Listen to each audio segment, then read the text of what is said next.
Hey, what's up, guys? You're buying a home here in Fort Myers, Florida, or anywhere in Florida, and you want to get insurance. This video is for you, because in this video, we're going to talk about details of insurance. We're going to talk about as well the pros and cons, what you should do, what you got to watch out for, and what's your ability or capability, or what's your options. There you go. So stay tuned to this video. I'm going to have an amazing insurance agent here in this video, and we'll break down, we'll talk to you guys, and we'll try to give you all the information in a very short time. So don't think it's gonna be a 30 minute long video. It's gonna be short, so stay tuned. I want to bring you every video. I want to bring you information to every single one of you, into your homes, into your head, so you know when you're gonna buy a home or you want to resell a home and you want to protect the home. In this video, we're gonna talk about protection and insurance of your property. So let's rock and roll.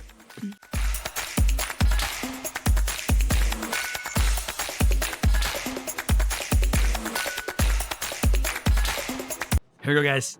I got this insurance guy here that helped me out as well, a few of my clients as well, to get a nice, good quote in insurance. And I even have other agents give him a call, because they're like, you know what, this guy actually knows what he does, and he does educate the clients. And if you're looking for a good insurance agency or insurance guy that can actually give you good quotes and actually educate you on insurance, this is the guy. And I want him to introduce himself as well.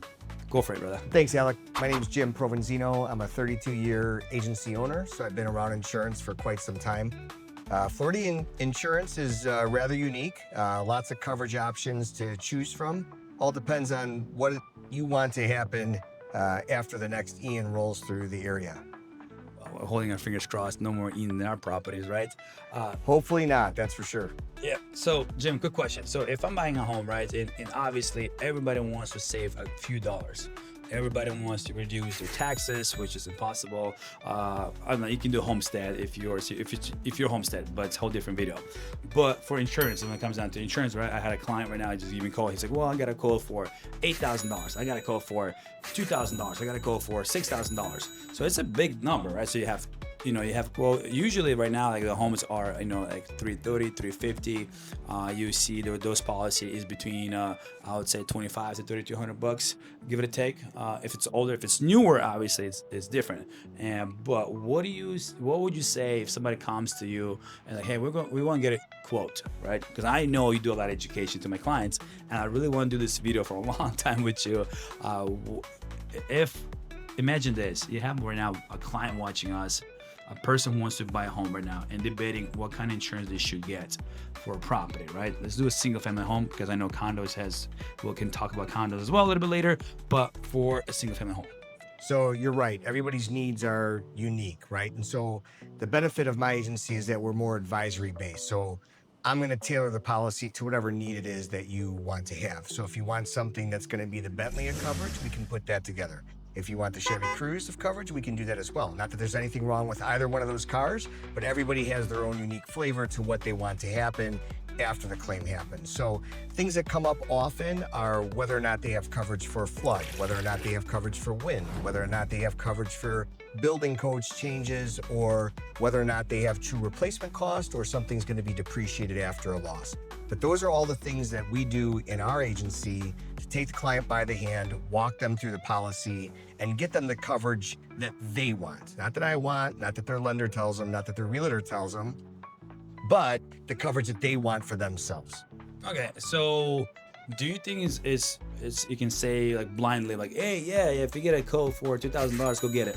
Do you think it's smart? No, absolutely not. Why not? Because you get what you pay for, just like in anything else, right? Okay, well, tell me more. What do you mean? Like, you know it, I don't know it, right? Well, right. I know exactly, but for whoever's watching us, right, we all think about saving the bucks, right? We all think about, because as you are watching me here sitting too, I personally think insurance is a big scam, right? But a person who works in this field, that's why I have Jim here today. He can really explain to us and tell us about the insurance and the whole thing. So why do you think it's not smart to go cheaper route? Cheaper route, again, you get what you pay for, right? So you have that coverage, and oftentimes when I analyze policies, I'll see that very important coverages are left off, and it's left off because Such as what? well, I mentioned that in a second, but such as not having replacement costs on something. So that means if you have a claim and it's $10,000 to fix this item, they're not going to give you $10,000 to fix it. They're going to give you $10,000 minus the life expectancy, so you might only get 50% or 30% of that value to repair or replace the item or the structure that was there. Building code coverage. Most people think that if they have a claim, their insurance policy is going to rebuild them to whatever the current building code is in their town, and that's not how insurance works. Insurance repairs with like, kind, and quality. So they're going to give you enough money to fix it exactly the way that it was prior to the claim, right up until the building inspectors roll up and say, yeah, Alek, we don't do it that way anymore. You got to do it this way. And of course, the new way is way more expensive than the old way. So while you might be saving some money on your insurance premium, you're going to have to come up with tens of thousands of dollars out of pocket at the time of the loss. The other thing is deductibles, especially when it comes to wind. While the standard deductibles for most people are in a certain range, oftentimes I'll stumble upon a policy that has an exorbitant amount, high deductible for wind and hurricane, and the customer doesn't really know that until after the next Ian rolls through, and then they got to come up with a big chunk of money. So what would you good man, thank you, appreciate it so much, because you just give like some bunch of nuggets there that I'm trying to comprehend my memory, memorize it. Last one, you talk about deductible. What is a good like a good number for deductible? What do you think that you see the average and that's more comfortable for deductible, right? I mean, obviously you don't want to go too low because your policy can go high, and you want to go too high, which is now you want to emphasize on that, which is I learned that in my personal life on my insurance, but praise God, man, mine was pretty good. It wasn't too crazy. So what do you think the average is good amount for deductible? And that's a great question, but the average is really dependent upon the client, because some people want to absorb more loss out of pocket than others. So it all depends on what you're ready to come up with out of your own pocket at the time of the loss.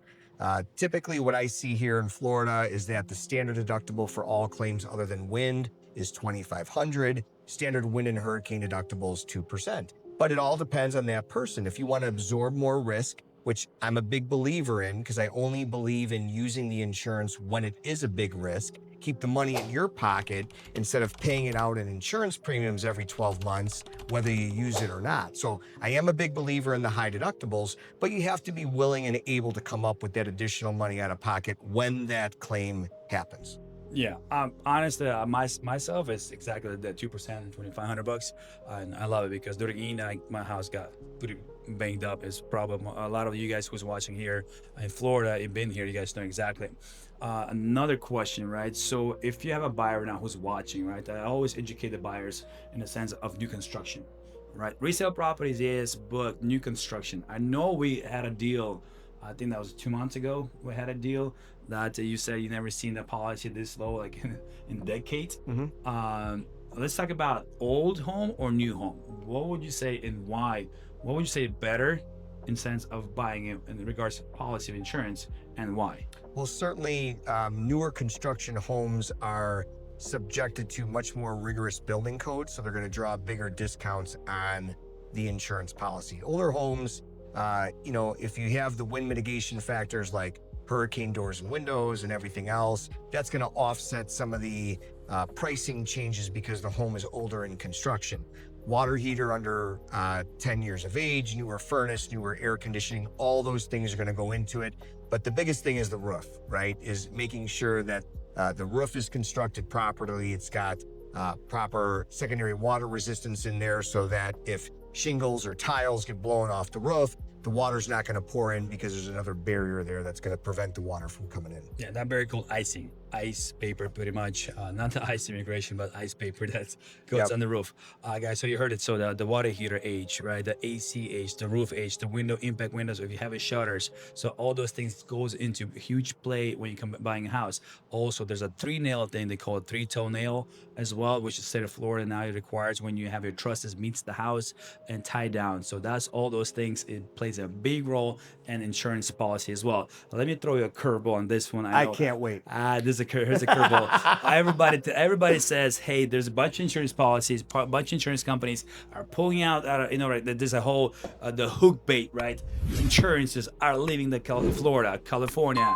They have like Florida and California. It seems like they're competing among each other. Who has the most clicks and who has the most clients that will push the button? Like, well, I really know what's going on. Why they're pulling out? What do you think, as a professional that has 32 years experience in insurance field, right? You see all this happening, all the floods, all the hurricanes, all these fires, and all this craziness happening.